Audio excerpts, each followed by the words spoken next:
I've made plenty of bad decisions in my 32 years, but ignoring the warnings about the Riverside Motel in Bakersfield was the one that nearly destroyed my life. What started as a desperate need for cheap lodging turned into 3 weeks of psychological terror that still makes me check my locks twice every night.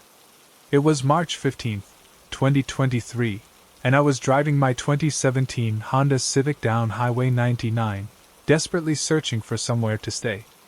My job transfer to Fresno had fallen through at the last minute, leaving me stranded between cities with barely enough money for gas, let alone a decent hotel. The rain was coming down hard that evening, making visibility terrible and my anxiety even worse. I'd been driving for 6 hours when I saw the flickering neon sign. Riverside Motel vacancy $35 per night. The place looked like it hadn't been updated since the 1970s, with peeling paint and a gravel parking lot full of potholes, but $35 was all I could afford. As I pulled into the parking lot, an elderly man in a worn flannel shirt approached my car.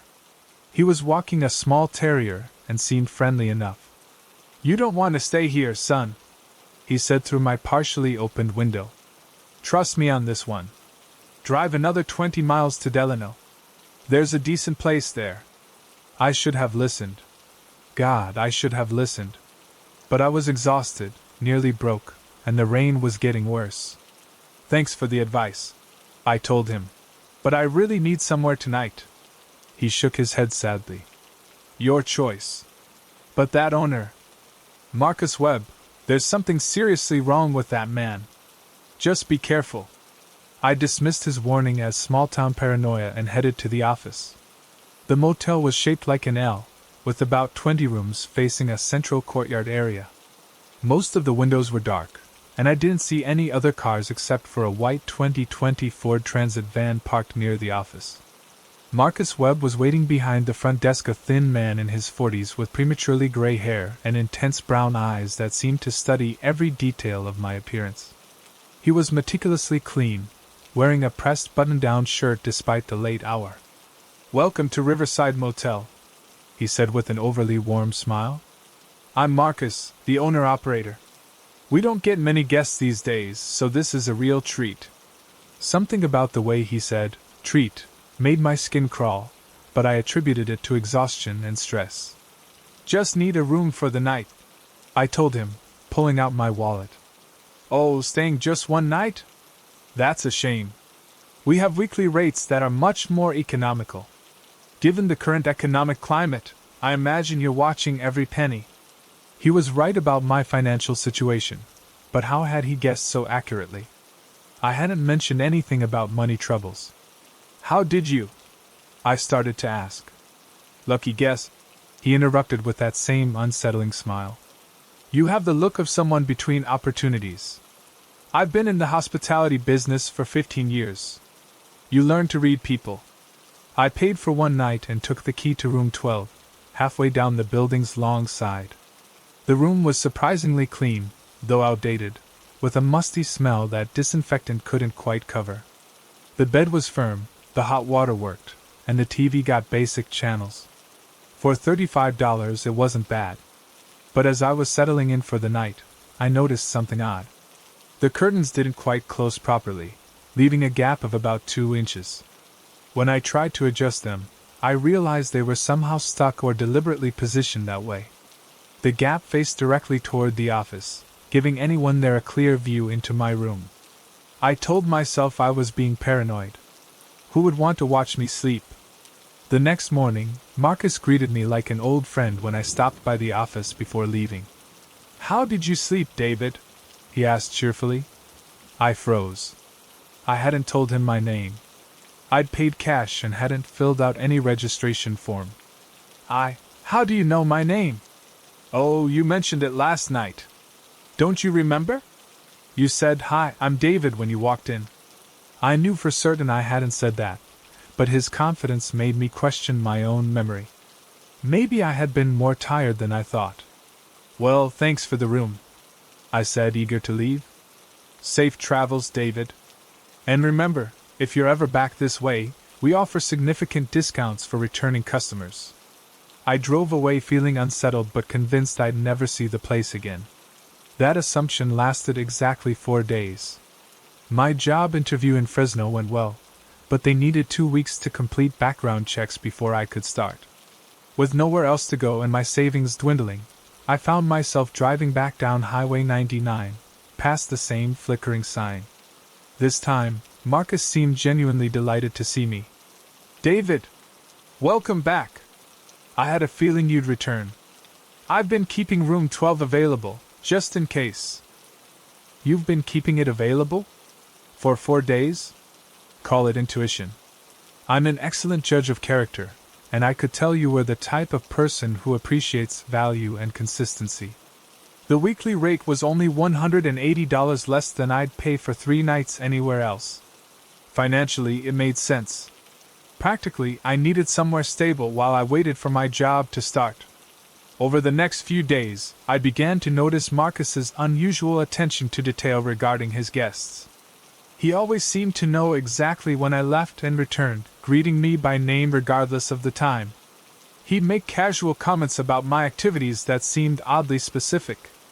"How was lunch at that Mexican place on Chester Avenue?"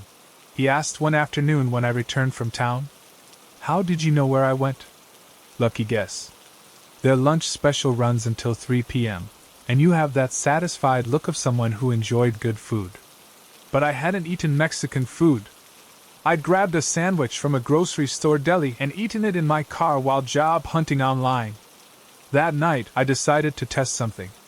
I deliberately left my room at 11 p.m. and walked to the vending machine near the office, taking a roundabout path through the parking lot. Through the office window, I could see Marcus sitting at his desk, but he appeared to be reading. When I returned to my room 15 minutes later, I found a fresh towel folded neatly on my bed. I knew I hadn't called housekeeping, and I'd locked my door when I left. The next morning, Marcus greeted me with his usual enthusiasm. "I hope you don't mind, I noticed you were running low on towels, so I refreshed your supply while you were out getting some air last night." "You were in my room?" "Just standard housekeeping, David. Nothing to worry about. We pride ourselves on anticipating our guests' needs." But something in his tone suggested this was anything but standard. I started paying closer attention to my belongings, making mental notes of where I left things. Books, clothes, toiletries, everything was always slightly out of place when I returned from being out. On my 8th day at the motel, I discovered something that made my blood run cold. I'd been using the free Wi-Fi to search for apartments in Fresno, and my laptop had been running slowly. While checking the browser history to clear some cache, I found entries I definitely hadn't made. Someone had been researching me.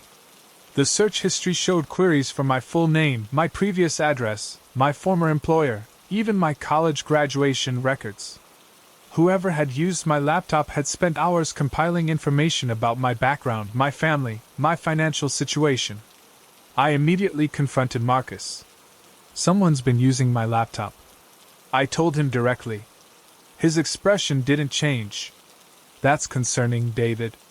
Are you sure? Maybe you searched those things and forgot?" I didn't search for my own college transcripts. Memory can be tricky when you're under stress. Job hunting, financial pressure, living in temporary housing, it all takes a toll. Sometimes we do things we don't remember. But I knew what I'd found. Someone was systematically gathering information about my life, and Marcus was the only person with access to my room. That night, I decided to set a trap. Before leaving for dinner, I carefully arranged several small items on my dresser in a specific pattern and took a photo with my phone. When I returned 2 hours later, everything had been moved and reorganized. More disturbing, I found a composition notebook tucked under my mattress that hadn't been there before. Inside, written in neat handwriting, was a detailed log of my activities. Day 8, subject departed 6:47 p.m. driving north on 99. Returned 8:23 p.m. Appears to have purchased dinner from fast food establishment based on receipt found in vehicle trash. Financial stress increasing, paid for meal with exact change. Day 7, subject made 3 phone calls between 10 a.m. and 2 p.m. Based on overheard conversation fragments, appears to be scheduling interviews or following up on job applications. Emotional state, anxious but hopeful. Day 6 subject's sleep patterns irregular. Observed light under door until 2:47 a.m. Possible insomnia related to current circumstances. Vehicle inspection revealed job interview materials and passenger seat. There were entries going back to my first night, becoming increasingly detailed and personal. Someone had been documenting my every move, analyzing my behavior, even going through my car. I grabbed my things and headed straight for the office, notebook in hand. "What the hell is this?" I demanded, slamming the notebook on the front desk. Marcus glanced at it calmly, as if he'd been expecting this moment. "That's my guest services journal, David. I like to keep track of my customers' needs and preferences. It helps me provide better service. This says you've been watching me sleep. You've been going through my car. I think you're misinterpreting my notes. Customer service in the hospitality industry requires attention to detail. I notice when guests seem stressed or unhappy, and I try to anticipate ways to help. This is stalking.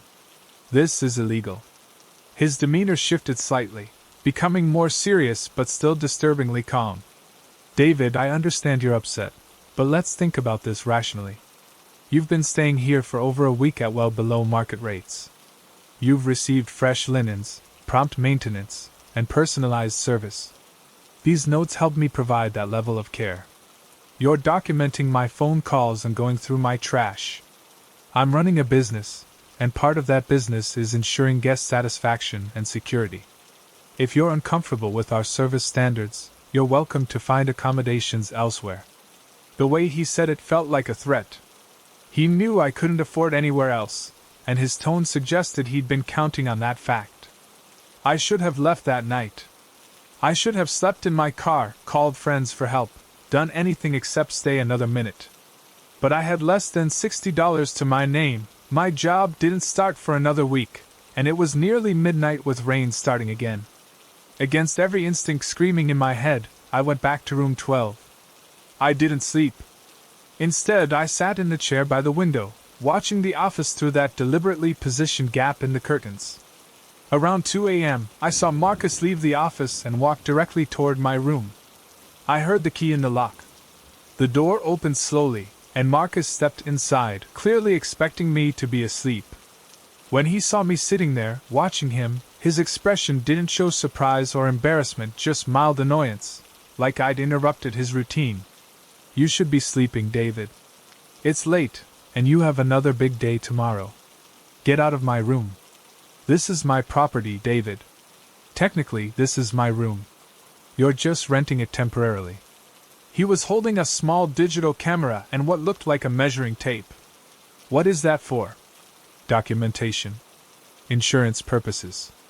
I need to verify the condition of the room and its occupants, for liability protection." In that moment, I realized this man was completely detached from reality.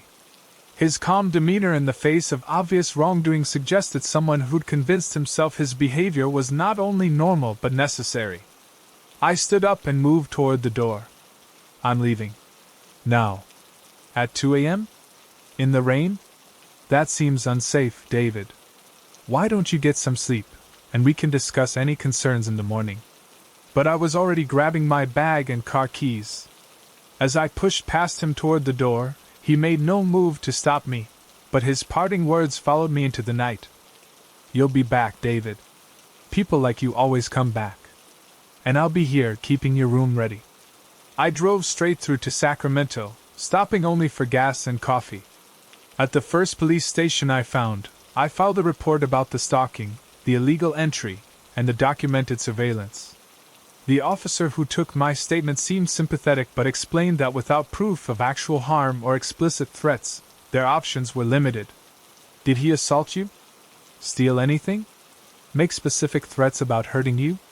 "No, but he was documenting my life, going through my things." "Unfortunately, sir, that's more of a civil matter. If he contacts you again or shows up where you live, call us immediately. But this falls more under harassment than criminal stalking." I ended up sleeping in my car in a Walmart parking lot for 3 days until I could afford a proper hotel room. My new job started on schedule, and I eventually found an apartment in Fresno. I thought the nightmare was over. I was wrong. 2 months later, I received a manila envelope with no return address. Inside were dozens of photographs, pictures of me sleeping, eating, talking on the phone, walking to my car. All taken during my stay at the Riverside Motel. But the truly terrifying part was the note attached. David, I hope your new life in Fresno is everything you hoped for. Your room at Riverside Motel remains available should you ever need to return. I've kept detailed records of your preferences and habits to ensure your stay meets our exacting standards. Marcus Webb, owner-operator, Riverside Motel. At the bottom, in smaller handwriting, P.S. I drive through Fresno frequently on business. It's a lovely city. I immediately contacted the police again, and this time they took it more seriously. The photographs and implied surveillance constituted evidence of stalking. They contacted the Kern County Sheriff's Department to investigate the motel. What they found was worse than I'd imagined. Marcus Webb had been running an elaborate documentation operation on guests for over 3 years. Hidden cameras in multiple rooms, detailed files on hundreds of people, vehicle tracking devices, even background check reports purchased from commercial databases.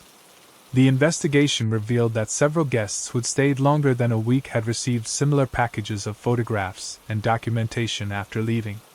2 women had reported finding tracking devices on their vehicles. 1 man discovered Webb had been calling his workplace, claiming to be conducting a reference check for a potential employer. Webb was arrested and charged with multiple counts of stalking, invasion of privacy, and illegal surveillance. The motel was shut down pending the investigation. During the trial, psychologists testified that Webb displayed symptoms of obsessive-compulsive disorder combined with voyeuristic tendencies. He genuinely believed he was providing superior customer service by learning everything possible about his guests. In his mind, the surveillance and documentation were professional necessities, not criminal acts. He was sentenced to 18 months in prison and 5 years probation with mandatory psychological counseling. But here's what still keeps me awake at night. During the investigation, police found that Webb had been expanding his operation. He'd purchased equipment for mobile surveillance, and had been discussing with online contacts the possibility of following former guests to document their post-stay adjustment periods. The detective explained that I'd likely been Webb's primary target for this escalated surveillance because I'd stayed longer than most guests, and had established what Webb considered a customer relationship. I moved twice after the trial, changed jobs, and now I research every hotel, motel, and rental property extensively before staying anywhere. I check my car regularly for tracking devices and have security cameras around my apartment. The worst part isn't the invasion of privacy, or even the fear, it's knowing that my desperate financial situation made me ignore every warning sign. That elderly man with the dog tried to save me from this nightmare, and I dismissed his advice because I thought I knew better. Sometimes desperation makes us ignore our instincts, and that's when predators like Marcus Webb find their victims. So let me ask you something that I think about every time I travel. When you're choosing where to stay, especially when money's tight, what warnings would you ignore for a good deal? Have you ever stayed somewhere that made you uncomfortable, but you talked yourself into thinking you were just being paranoid? Because I've learned the hard way that when multiple people warn you about a place or person, it's usually for a very good reason. What I didn't know was that my case would reveal a much larger pattern, one that connected to other guests, who'd also ignored the warnings about places they should never have stayed. I've been driving long-distance routes for work for over 8 years, and I thought I understood highway safety. What happened on Interstate 5 near Stockton changed everything I believed about trusting my instincts, and the dangers of trying to help strangers. It was July 27, 2023, around 9:30 p.m., and I was driving my 2019 Toyota Camry back to Sacramento after a client meeting in Modesto. The evening was still warm, with clear skies and light traffic, perfect conditions for the 2-hour drive home. I had my windows cracked, enjoying the cooler air, when I saw him standing on the shoulder near the Lathrop exit. He looked harmless enough, a man in his 30s wearing khakis and a polo shirt, holding what appeared to be a briefcase. His car, a silver 2015 Nissan Altima, was parked on the shoulder with its hazard lights blinking. As I approached, he waved frantically, clearly in distress. Every safety rule I'd ever learned told me to keep driving. Don't stop for strangers, especially at night. Call highway patrol if someone appears to need help. But something about his appearance, professional clothes, newer car, genuine panic in his gestures made him seem like a legitimate motorist in trouble rather than a threat. I should have trusted my training instead of my sympathy. I pulled over about 50 feet ahead of him and waited as he jogged toward my car, briefcase in hand. Through my rearview mirror, I could see he was clean-shaven, well-groomed, and moved with the urgency of someone genuinely grateful for help. "Thank God you stopped," he said breathlessly as I rolled down my passenger window. "My phone died, and my car just quit on me. I'm supposed to be at a work dinner in Sacramento in an hour." His story seemed plausible. He introduced himself as Kenneth Morrison, claiming to be a sales representative for a medical equipment company. He was articulate, polite, and seemed genuinely embarrassed about needing assistance. "I can call a tow truck for you," I offered, keeping my car in drive and my foot near the gas pedal. "That would take hours, and my client is flying back to Chicago tonight. This dinner could make or break a major contract. Would it be possible? I mean, I know it's a lot to ask, but could you give me a ride to Sacramento? I'll pay for gas, and I can arrange for someone to come back for my car tomorrow." Everything about his request seemed reasonable. Professional emergency, willing to compensate me, had a plan for his vehicle. I made what I thought was a careful decision. I'd give him a ride to the nearest major hotel in Sacramento where he could get his own transportation. "Okay, but just to the Marriott downtown. You can get a taxi from there." "Absolutely. Thank you so much. You're literally saving my career." He got into my passenger seat, placed his briefcase carefully on the floor, and immediately buckled his seatbelt. He seemed genuinely relieved and grateful, making polite conversation about traffic and weather as we merged back onto I-5. For the first 20 minutes, everything seemed normal. Kenneth was a good conversationalist, sharing what seemed like authentic stories about his work travels and asking appropriate questions about my job without being intrusive. He was knowledgeable about the area, mentioning restaurants and landmarks that suggested he was familiar with Sacramento. But around the Galt exit, I started noticing subtle changes in his behavior. He became more interested in personal details, asking about my living situation, whether I was married, what time I usually got home from work trips. The questions weren't obviously inappropriate, but there was an intensity to his curiosity that made me uncomfortable. "Do you live alone?" he asked casually, looking out at the dark fields beside the highway. "No, my boyfriend's waiting for me," I lied immediately. "That's nice. Consistent relationships are important for professional women. Provide stability." Something about the way he said "professional women" felt clinical, like he was categorizing me rather than making conversation. Then he opened his briefcase. Instead of work documents or a laptop, I glimpsed what looked like rope, zip ties, and several small electronic devices I couldn't identify. He quickly closed it when he noticed me looking, but not before I saw something that made my stomach drop: a stack of driver's licenses held together with a rubber band. "Sorry," he said smoothly. "Just grabbing my business cards in case you know anyone who might need medical equipment." But he hadn't taken anything out of the briefcase. I started paying closer attention to his story details, and inconsistencies began emerging. He'd mentioned being a sales representative, but earlier he'd said something about being in procurement. His company name changed slightly between references. When I asked about specific medical equipment, his answers were vague and generic.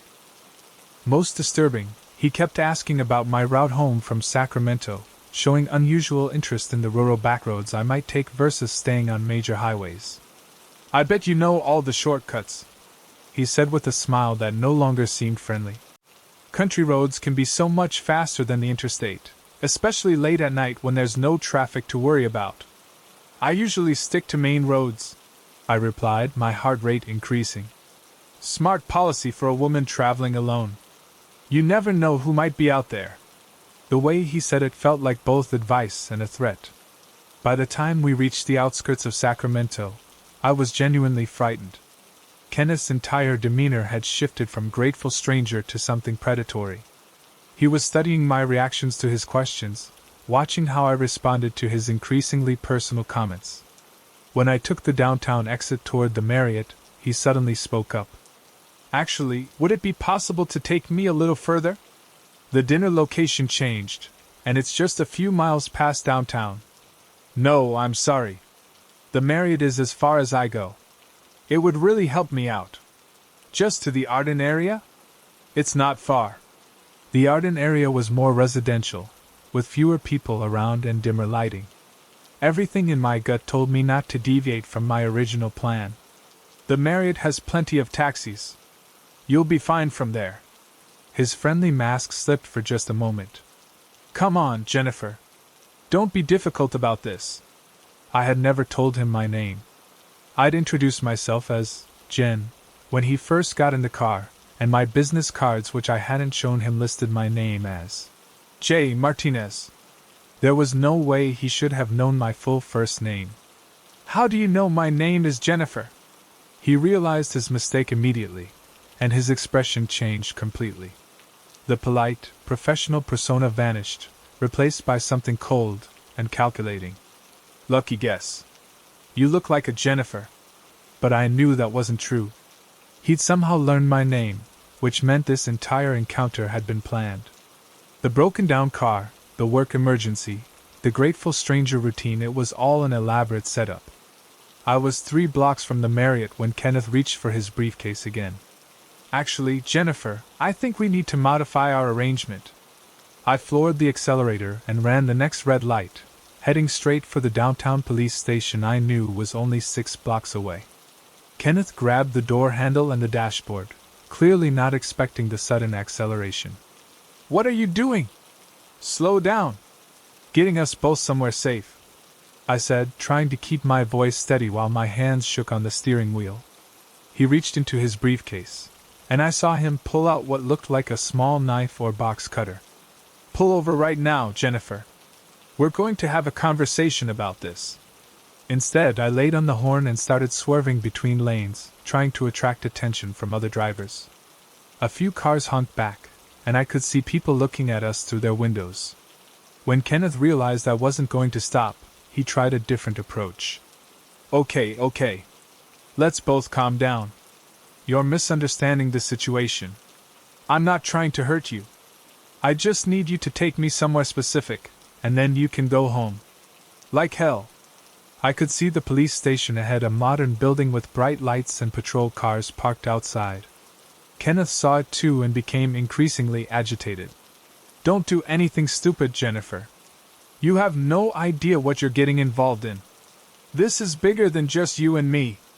I pulled directly into the police station parking lot and started honking my horn continuously. Kenneth was trying to put whatever he'd taken from his briefcase back inside, but his hands were shaking now. This is a mistake, he said urgently. You don't understand what's happening here. 2 officers came out of the building immediately, clearly responding to the commotion. I rolled down my window and shouted, "Help me!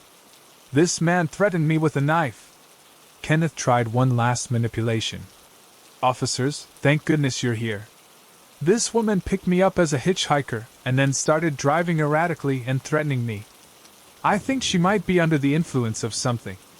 But the officers could see my obvious distress versus his calculated calmness. When they asked to see the contents of his briefcase, Kenneth initially refused, claiming it contained proprietary business documents. The search revealed items that made my blood run cold: rope, zip ties, duct tape, a box cutter, what appeared to be sedatives in unmarked bottles, and that stack of driver's licenses I'd glimpsed earlier. There were also detailed handwritten notes about highway patterns, rest stop locations, and what looked like surveillance logs of different routes. Most disturbing was a notebook filled with detailed descriptions of potential targets, women driving alone, their vehicle descriptions, license plate numbers, and notes about their apparent destinations and travel patterns. Kenneth Morrison turned out to be Gerald Patterson, a convicted felon with a history of assault and kidnapping charges in 3 different states. The broken-down car was stolen, and he'd been using the stranded motorist routine to target women drivers for over 2 years. The investigation revealed that Gerald had been studying traffic patterns on major highways, identifying locations where women were likely to stop for someone who appeared to need help.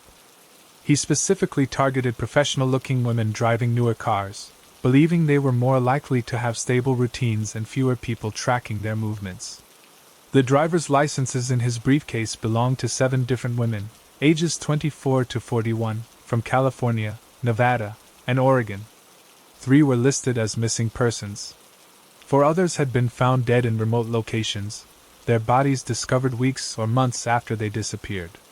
Gerald had been escalating his operations, using social media and professional networking sites to research potential targets before staging his emergencies on routes he knew they traveled regularly. During questioning, he admitted that he'd been watching me for 3 weeks, learning my work schedule and travel patterns from my company's website and LinkedIn profile. The broken-down car had been positioned specifically because he knew I drove that route every Tuesday after client meetings in Modesto. She seemed like a good candidate, he told investigators, as if he was discussing a job application. Professional, predictable schedule, lives alone based on her social media posts. She fit the profile. I had never posted anything about living alone. He deduced that from the absence of relationship photos and my travel patterns, which suggested I didn't need to coordinate my schedule with anyone else. The case revealed that Gerald was part of a larger network of predators who shared information about potential targets and effective hunting techniques through encrypted online forums. They traded details about successful pickup strategies and locations where women were most vulnerable. Gerald was sentenced to life in prison without the possibility of parole. The investigation led to arrests in 4 other states and helped solve multiple missing persons cases. But here's what haunts me. I made every mistake they tell you not to make. I stopped for a stranger, let him in my car, and ignored my instincts when his behavior started feeling wrong. The only reason I survived was that I finally trusted my fear instead of trying to rationalize it away. The detective told me that Gerald's success rate was nearly 100% once women allowed him into their vehicles. I was the first person to escape, and only because I was close enough to a police station when I finally acknowledged the danger. I've since learned that predators like Gerald specifically rely on women's socialization to be helpful and accommodating. They count on us second-guessing our instincts and giving them the benefit of the doubt even when every alarm bell is ringing. I now carry pepper spray, have a GPS tracker that my sister monitors, and I never stop for strangers regardless of how legitimate their emergency appears. I call highway patrol instead. So tell me, have you ever helped a stranger on the road? What made you decide to stop or keep driving? Because I've learned that sometimes the person who looks most in need of help is the most dangerous person you could possibly encounter. What I didn't realize was that Gerald's network had been targeting women across multiple states, and my case was about to reveal connections to other victims who trusted the wrong person at exactly the wrong time. I've worked retail for 6 years, but nothing prepared me for what happened when I took the overnight position at Fresh Mart in Riverside. What started as a convenient job close to home became a 3-month nightmare that taught me how dangerous it can be when someone becomes obsessed with getting to know you. It was September 19, 2023, when I started working the 11 p.m. to 7 a.m. shift at the 24-hour grocery store on University Avenue. The pay was decent, the health benefits were good, and working nights meant I could take classes during the day to finish my nursing degree. Perfect situation, or so I thought. Fresh Mart at night was a different world from the daytime chaos. We had a skeleton crew, just 4 people covering the entire store. There was Tom, the night manager, who spent most of his time in the office doing inventory, Maria, who handled the deli and bakery sections, myself on general floor duties and register, and Carlos, who did overnight stocking. The customers were mostly shift workers grabbing food before or after work, insomniacs picking up late-night snacks, and the occasional drunk college student buying energy drinks.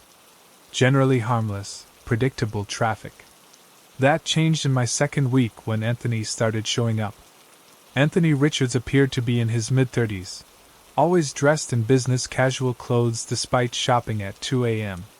He was polite, well-spoken, and initially seemed like any other regular customer. He'd buy random items, sometimes groceries, sometimes toiletries, sometimes just an energy drink and gum. What made him memorable was how he always seemed to time his visits for when I was working the register alone. "You're new here, right?" he asked during his third visit, placing a single banana and a pack of batteries on the counter. "Yeah, started a couple weeks ago. I'm Anthony. I work nights too, at the medical center downtown. It's nice to see a friendly face during the weird hours." His conversation seemed normal enough, just a night shift worker being social with another night shift worker.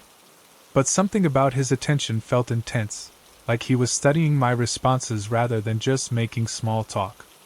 Over the next few weeks, Anthony's visits became more frequent, and his purchases more random. He'd buy a single item, spend 10 minutes chatting, then return an hour later for something else. He started asking personal questions disguised as friendly conversation. "Are you a student? You seem too smart to be doing this long term. Do you drive here, or do you have roommates who drop you off? What days do you work? I'd hate to come in and not see my favorite cashier."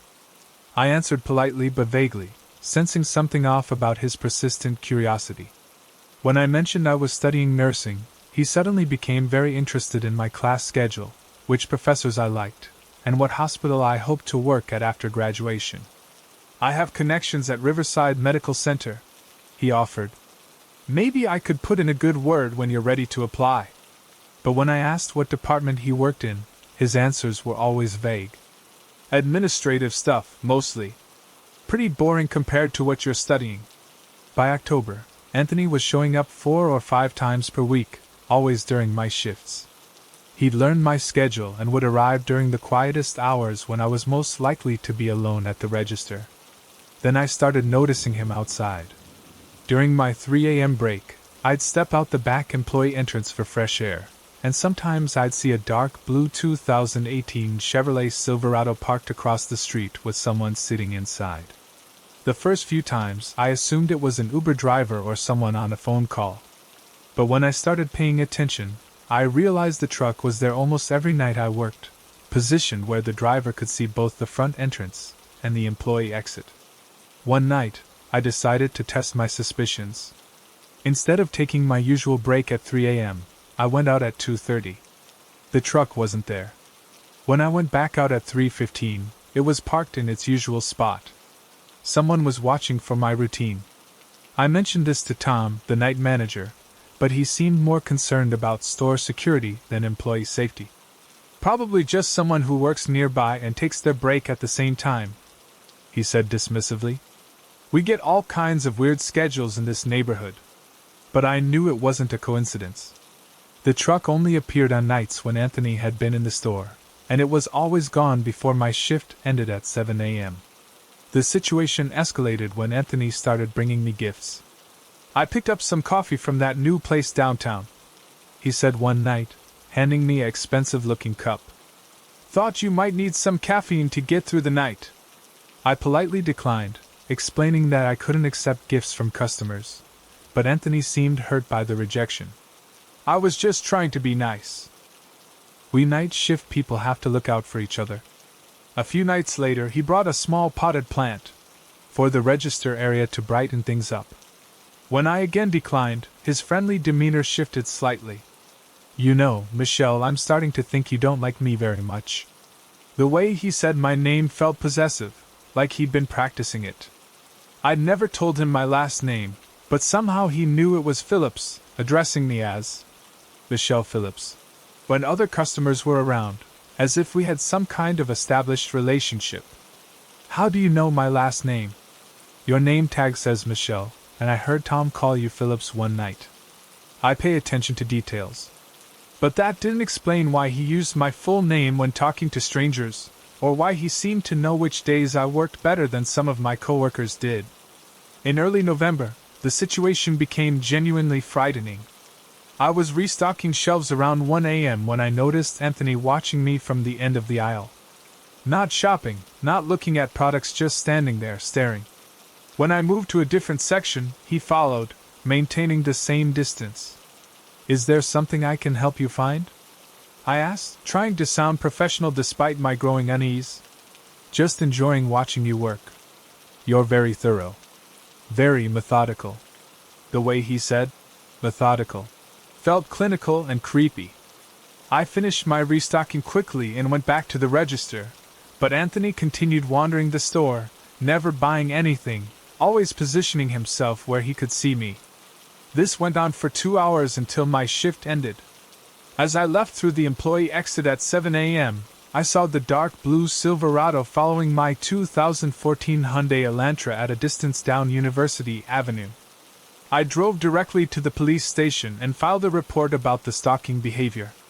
The officer who took my statement was sympathetic but explained that Anthony hadn't technically broken any laws. He's shopping at a public business and parking on public streets. Unless he threatens you directly or follows you onto private property, we can't do much beyond increasing patrols in the area. I asked Tom about banning Anthony from the store, but he was reluctant to lose a regular customer without clear evidence of wrongdoing. He spends money here and hasn't caused any disturbances. Corporate doesn't like us turning away paying customers unless there's a clear policy violation. 2 weeks later, my worst fears materialized. We've got a new overnight stalker starting Monday, Tom announced during our Sunday night shift meeting. Anthony Richards. He's got retail experience, and specifically requested the night shift. My blood ran cold. Anthony had somehow gotten hired to work my exact schedule. Did he mention knowing me during his interview? I asked. Yeah, actually. Said you'd recommended the job and that you two had talked about him applying. Really speaks to your character that you're helping customers find opportunities. I had never recommended the job to Anthony. I'd never even mentioned that we were hiring. Yet somehow he'd convinced Tom that I was his reference. Anthony started the following Monday, and immediately my work environment became unbearable. He positioned himself to work in whatever section I was assigned to, constantly offering to help with tasks I could handle alone. He knew details about my routine that no new employee should have known: which register I preferred, how I organized my restocking cart, even which bathroom stall I typically used. I've been observing how efficiently you work, he explained when I questioned his knowledge. I'm a quick learner, and I want to match your standards. But he'd also started making comments that revealed he knew things about my life outside work. How was your chemistry exam on Tuesday? He asked one night. I'd never mentioned having an exam, and chemistry class was on my Tuesday through Thursday schedule, which I'd never discussed at work. How did you know about that? Lucky guess. You seemed stressed Monday night, and I figured it was school-related. But it wasn't a guess. Someone had been researching my class schedule, possibly even following me to campus. The breaking point came during Thanksgiving week. I was working alone at the register around 2 a.m. when Anthony approached with what looked like a formal document. I've been thinking about our friendship, Michelle, and I'd like to take it to the next level. It was a lease application for a 2-bedroom apartment complex across town. I found a great place where we could be roommates. He continued, as if this was a normal conversation. Split expenses, same work schedule, we'd hardly be in each other's way. I've already put down a deposit. Anthony, we're not friends. We're co-workers. I'm not interested in being roommates with anyone. His expression darkened. I think you're misunderstanding our relationship, Michelle. I've invested a lot of time and effort in getting to know you. I've rearranged my entire life to be compatible with yours. You got this job to be near me? I got this job to be with you. There's a difference. We're meant to work together, literally and figuratively. I immediately went to find Tom and demanded that either Anthony be transferred to day's shift, or I'd be moved to a different schedule. Tom seemed confused by my urgency. You two seem to get along great. He talks about you constantly, says you're the most dedicated worker he's ever met. That's the problem. He's obsessed with me, and it's making me uncomfortable. Obsessed seems like a strong word. Maybe he just has a workplace crush. These things usually work themselves out. But this wasn't a workplace crush. This was systematic stalking that had escalated to Anthony rearranging his employment and housing situation to maintain access to me. That night, I called in sick and spent the next day researching restraining orders and workplace harassment policies. What I discovered was that Anthony had been even more thorough than I'd realized. Through mutual friends on social media, I learned that Anthony had been asking questions about me around campus.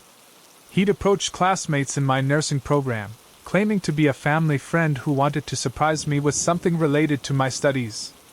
He'd also contacted my previous employer, again claiming to be a family friend, asking about my work history and performance reviews. The apartment lease application included references to my current address, my car's license plate number, and my class schedule information he could only have obtained through sustained surveillance. When I returned to work 2 days later, Tom informed me that Anthony had requested a schedule change to match my sick days. He said he was worried about you and wanted to pick up extra shifts to help cover your responsibilities. Really shows what a team player he is. Anthony was systematically inserting himself into every aspect of my life, using information gathered through stalking to manipulate situations and create the appearance of a relationship that existed only in his mind. I gave Tom an ultimatum: either Anthony was terminated or transferred immediately, or I was quitting and filing formal complaints with corporate, the police, and the state labor board. The next morning, I received a call from the district manager. Anthony had been terminated for providing false information on his job application. Specifically, he'd listed me as a reference without my knowledge and had fabricated details about his employment history. The investigation revealed that Anthony didn't work at Riverside Medical Center, as he'd claimed. He'd been unemployed for 8 months and had been spending his days researching my life and planning his insertion into my routine. Police found evidence in his apartment of extensive surveillance: photos of me taken without my knowledge, copies of my class schedule, a map marking my home, the grocery store, and my campus with detailed notes about my daily patterns. Anthony was arrested and charged with stalking, harassment, and providing false information to obtain employment. The restraining order was approved immediately. But here's what still terrifies me. Anthony had managed to convince my manager that we were friends, persuaded my coworkers that he was just being helpful, and nearly succeeded in becoming my roommate through pure manipulation and persistence. He'd studied my life with the dedication of a professional investigator, learning my routines, preferences, and vulnerabilities well enough to predict my behavior and position himself as the perfect candidate for friendship and eventually more. The detective explained that workplace stalkers often target night shift employees because there are fewer witnesses, less supervision, and victims are more isolated. They'll go to extreme lengths, including getting jobs to maintain access to their targets. I transferred to a different store location and switched to day shifts. I now vary my routines constantly, check for surveillance regularly, and never assume that someone's interest in my life is innocent just because they seem professional or friendly. So let me ask you, has anyone at your workplace ever seemed to know too much about your personal life? Have you noticed the same strangers showing up repeatedly in different places you frequent?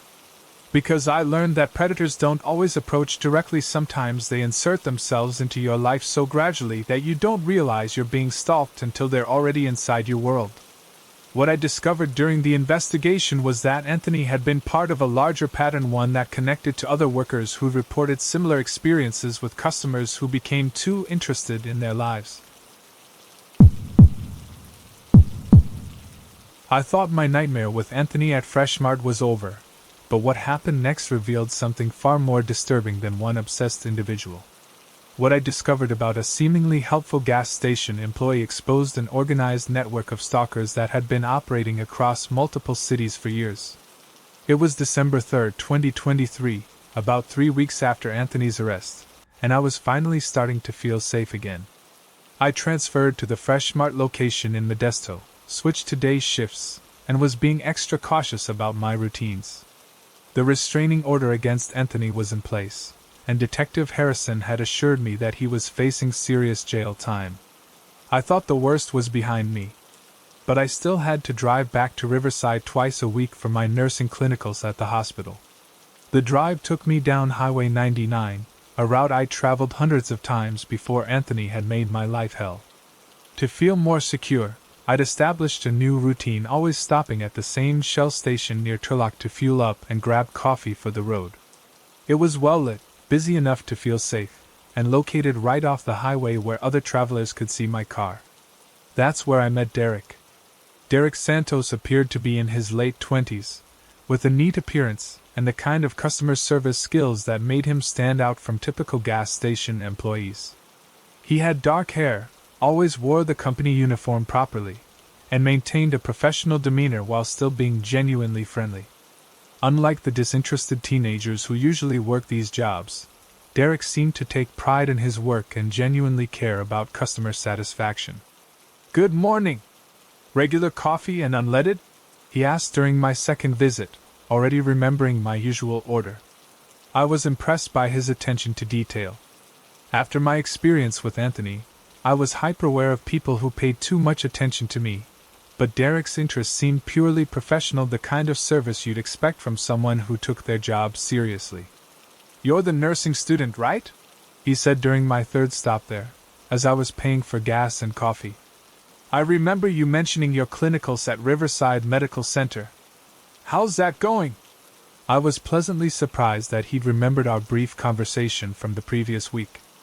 It felt nice to have someone take a genuine interest in my goals, especially after the traumatic experience with Anthony. Derek's questions felt supportive rather than intrusive. "Really well, thanks for asking. Only 6 more months until I graduate." "That's fantastic. Healthcare workers are heroes, especially after everything we've been through with the pandemic. You should be proud of choosing such an important field." His enthusiasm seemed authentic, and unlike Anthony's invasive questions about my personal life, Derek's interest felt appropriate and encouraging. He never asked where I lived, what my schedule was like outside of work, or tried to learn details about my relationships. He focused on my professional goals and offered genuine encouragement about my studies. Over the next month, I actually looked forward to my stops at Derek's station. He'd always ask thoughtful questions about my studies, remember details about upcoming exams I'd mentioned, and offer encouragement during particularly stressful weeks. "How did that pharmacology exam go last Tuesday?" he'd ask, or, "Are you still thinking about specializing in emergency medicine like we talked about?"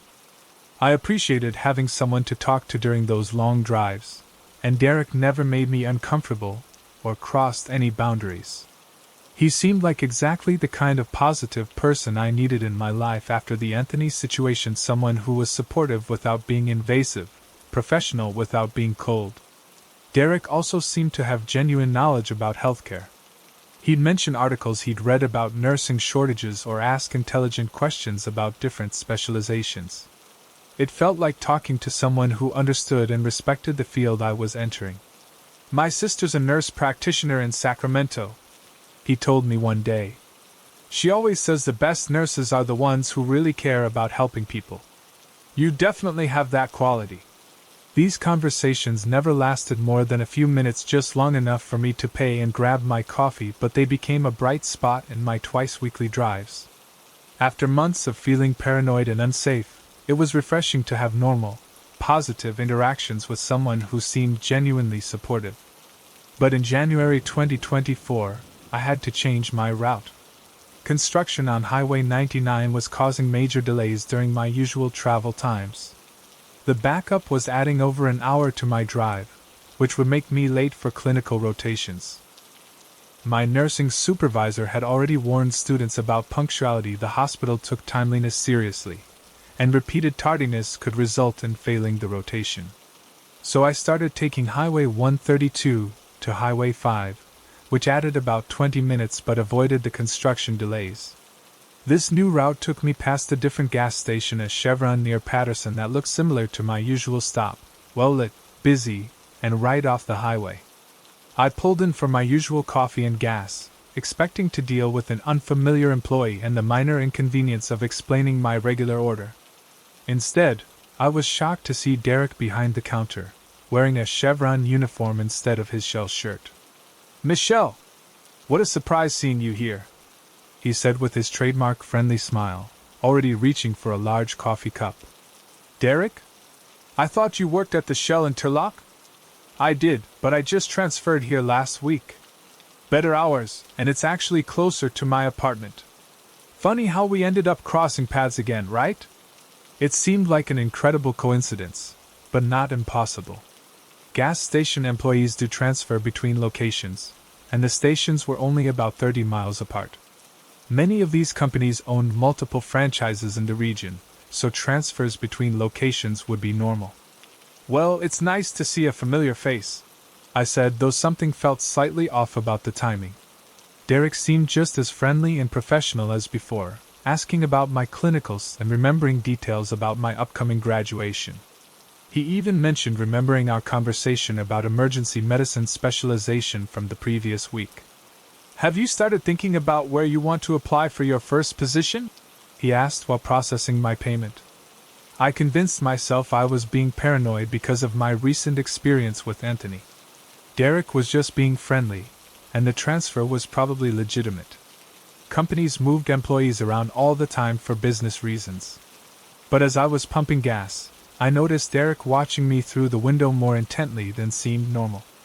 When I glanced back at the store, he quickly looked away and busied himself with other tasks. It reminded me uncomfortably of how Anthony used to study my movements at the grocery store. 2 weeks later, I had to change routes again. An accident on Highway 5 had created a backup that would have made me late for clinical, so I took Highway 140 instead, stopping at a 76 station near Gustine. This route was significantly different from my previous two, taking me through more rural areas and smaller towns I'd never visited before. Derek was working there too. "Michelle! This is crazy, what are the odds?" he said, seeming genuinely surprised to see me. He was wearing a 76 uniform now, but his customer service approach was identical. My stomach dropped. 3 different gas stations on 3 completely different routes, and Derek was working at all of them? The coincidence was mathematically impossible, especially given how remote this latest location was. "How are you working here? I just saw you in Patterson 2 weeks ago." "Oh, I pick up shifts at different locations. The gas station company I work for has contracts with multiple franchises, and they needed coverage here temporarily. Good money, you know? Sometimes I work 3 different places in a week." His explanation sounded reasonable on the surface, but every instinct I'd developed since the Anthony situation was screaming that something was wrong. Derek's tone was still friendly, but there was something rehearsed about his answer, like he'd been prepared for this question. "That must keep you busy, traveling between so many locations," I said, testing his story. "Yeah, but I don't mind driving. Plus, it keeps the work interesting, different customers, different challenges. Although running into you at all 3 places is definitely the highlight." I paid quickly and left, but this time I paid careful attention to Derek's behavior. He was watching me through the window as I pumped gas, and I noticed him write something down in a small notebook after our conversation. When I looked back from my car, he was on his phone, speaking quietly while looking in my direction. That night, I called the corporate offices for all 3 gas station chains. The Shell representative confirmed that Derek Santos had worked at their Turlock location but had quit without notice in early January. They had no record of him transferring to another Shell location, and they definitely didn't have any partnerships with Chevron that would involve employee sharing. Chevron had even more disturbing information. They had no employee named Derek Santos at their Patterson location. When I described him, the manager said they'd had a temporary worker matching that description for about 2 weeks, but he'd been hired through a staffing agency and had provided false identification. He'd disappeared after they'd started the background check process. 70SIX's corporate office delivered the final confirmation of my fears. They'd never heard of Derek Santos, had no partnership arrangements with staffing agencies, and the Gastine location was franchised to a local owner who did his own hiring. When I called the franchise owner directly, he told me that no one matching Derek's description had ever worked there. Derek Santos wasn't just coincidentally working at every gas station I used, he was following me and somehow gaining access to these locations, possibly through false identities or unauthorized presence. I immediately contacted Detective Harrison, who had handled my case with Anthony. What she discovered during her investigation was more disturbing than I could have imagined. Derek Santos wasn't his real name. He was actually Marcus Chin, and he had a history of identity fraud, workplace infiltration, and stalking charges in 2 other states. But more importantly, Detective Harrison found connections between Marcus and Anthony Richards that revealed something far more sinister than 2 separate stalkers. Both men had been active on the same encrypted online forums that Gerald Patterson, the Hitchhiker predator from the second story, had used to share information about targets and stalking techniques.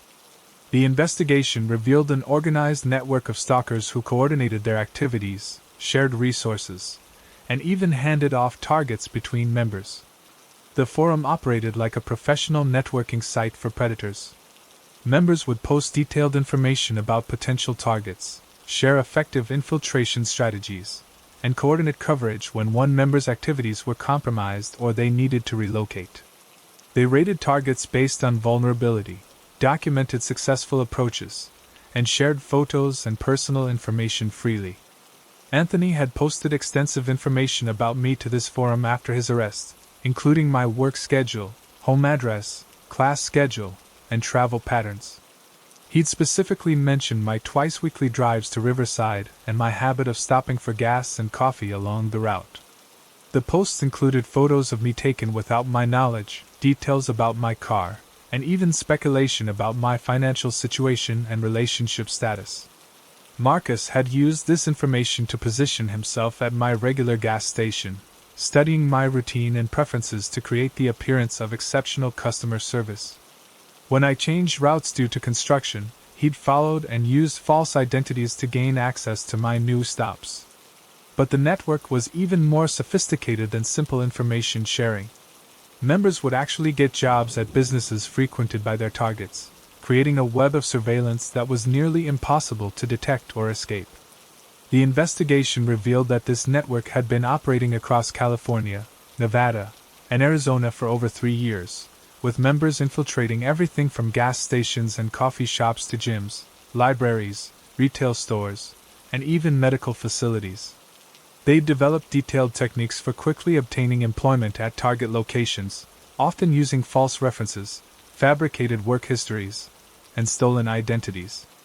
Marcus had been particularly skilled at this type of infiltration. In the 8 months before he started following me, he'd worked at 17 different gas stations, 3 coffee shops, and 2 grocery stores, always for just long enough to establish contact with specific female customers before moving on to the next location or handing the target off to another network member. The forum posts showed that members competed to see who could maintain the longest surveillance operation without detection. They shared photos and detailed reports about their targets' daily routines, relationships, vulnerabilities, and behavioral patterns. Points were awarded for successful infiltrations, gathering personal information, and maintaining long-term access. Most terrifying was their coordination and resource sharing. When one member's target moved or changed routines, others in the network would be alerted to watch for the person in their areas. They were creating a surveillance network that could track someone across multiple cities and states, with members ready to pick up surveillance duties wherever a target traveled. Detective Harrison found evidence that at least 23 women had been tracked by this network over the past 3 years. 5 had been sexually assaulted, 4 had been kidnapped, 2 were still missing, and several others had reported break-ins, vehicle tampering, and workplace harassment that could now be linked to network activities. The network had been documenting everything: photos taken without consent, work schedules stolen from employers, home addresses obtained through public records, relationship status gathered through social media monitoring, and even details about family members and friends who might be used for manipulation or access. They were building comprehensive profiles that allowed them to predict targets' behavior and plan increasingly sophisticated approaches. The files included psychological assessments, notes about emotional vulnerabilities, and strategies for exploitation based on each woman's specific circumstances. Marcus was arrested at a coffee shop in Modesto where he'd been working under another false identity while monitoring my new workplace. A search of his apartment revealed surveillance equipment, multiple fake IDs, detailed files on 9 different women he'd been tracking simultaneously, and evidence of coordination with network members in other states. But the investigation also revealed something that made my blood run cold. The network had been planning an escalation called Operation Total Coverage. Forum posts showed detailed discussions about moving beyond individual stalking to coordinated activities designed to completely control targets' environments. They were planning to work together to isolate women by systematically infiltrating every business and service they used. The plan involved members getting jobs at every establishment a target frequented: gas stations, grocery stores, coffee shops, restaurants, gyms, libraries, medical facilities, even post offices and banks. They would create a network where the target couldn't go anywhere without encountering someone who was documenting their activities and reporting back to the group. According to their posts, I had been selected as the primary test case for this coordinated approach because Anthony had already established detailed baseline information about my patterns, and Marcus had successfully infiltrated my travel routine. They were planning to place members at my new workplace, my school, my apartment complex, and every business I used regularly. The ultimate goal was to create a situation where they had complete information about a target's life and could manipulate her environment to create opportunities for more direct contact. They referred to targets who reached this level of surveillance as acquired assets, who could then be harvested when the group decided to act. The FBI took over the investigation when they realized the network spanned multiple states and involved federal crimes including identity theft, wire fraud, and conspiracy. Coordinated arrests were made in California, Nevada, Arizona, Oregon, Utah, and Colorado. 34 men were charged with various combinations of stalking, conspiracy, identity fraud, employment fraud, and in several cases, kidnapping and sexual assault. The investigation also revealed that the network had been operating multiple test cases simultaneously, with different women being targeted for different experimental approaches. Some were subjected to workplace infiltration like I experienced, others faced coordinated harassment campaigns, and several had been targeted for what the network called community integration, where members would move into the same neighborhoods or apartment complexes as their targets. The forum contained thousands of posts dating back over 4 years, with detailed documentation of successful and failed approaches. Members shared photos, videos, and audio recordings taken without consent, along with personal information obtained through illegal means. They'd created a database of targets that included current and former addresses, employment history, educational records, medical information, and detailed psychological profiles. Law enforcement discovered that some network members had been using their positions in legitimate businesses to access background check databases, credit reports, and employment records. Others had been bribing or manipulating employees at various companies to obtain information about specific targets. The investigation led to policy changes at major employers across multiple industries.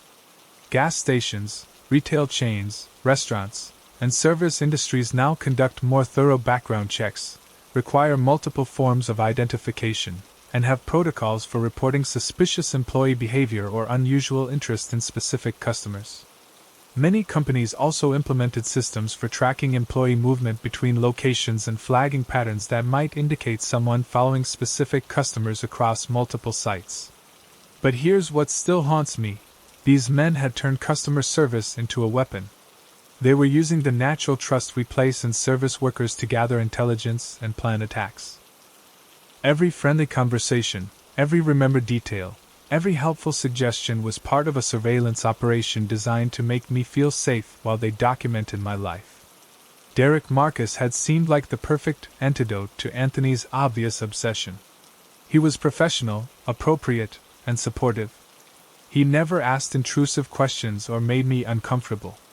But that's exactly what made him dangerous. The network had learned from members' failures and developed more subtle approaches that were much harder to detect. The detective explained that this type of coordinated stalking is becoming increasingly common as predators use technology and social networks to organize their activities.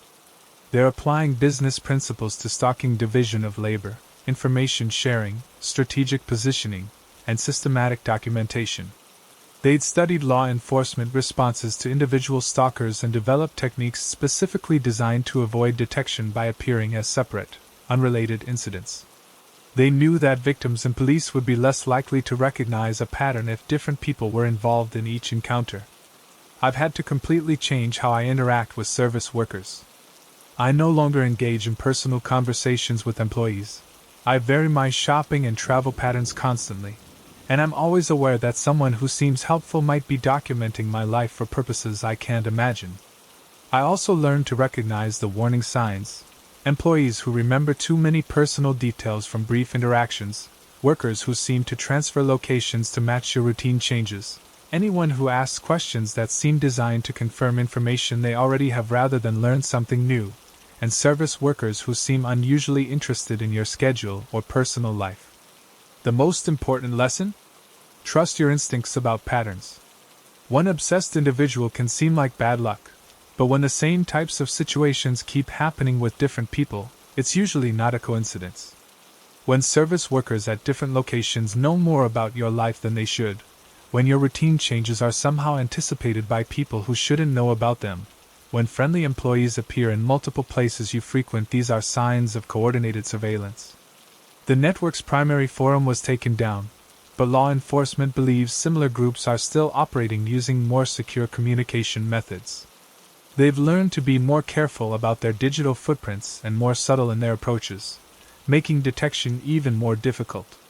Several members who weren't arrested in the initial raids are believed to have started new networks in different regions, applying lessons learned from the investigation to avoid the mistakes that led to their colleagues' capture. So I have to ask, have you ever noticed the same employees showing up at different locations you frequent? Has anyone in customer service seemed to know more about your routine than they should? Have you had multiple seemingly unrelated people take unusual interest in your personal life? Have you encountered service workers who remember details about conversations you don't recall having? Because what I learned is that sometimes what feels like a series of unfortunate encounters with overly interested individuals is actually evidence of something much more organized and dangerous. These networks count on victims assuming each incident is isolated, never realizing they're dealing with a coordinated group that's been planning their approach for months or even years. The investigation into this network revealed that they'd been targeting women across the entire southwestern United States, using techniques refined through years of collaboration and experimentation. What happened to me wasn't an isolated incident, it was part of a systematic operation that had been destroying lives while hiding behind the facade of normal customer service interactions. And the most terrifying part? They're still out there, just using different names, more sophisticated methods, and better operational security. The network I encountered was just one branch of a larger underground community that continues to evolve and adapt to law enforcement efforts. The detective told me that investigations like mine have revealed similar networks operating internationally, with members sharing techniques and resources across national borders. The problem is much larger than anyone had realized, and my case had only exposed a small portion of a global phenomenon. Thanks so much for watching. I can't express enough how much your support means. The likes, the comments, it all really helps the channel grow. If you enjoyed the video, make sure to hit that like button and share your thoughts in the comments below. I always take the time to read them. And don't forget to subscribe so you never miss out on any new videos. See you next time.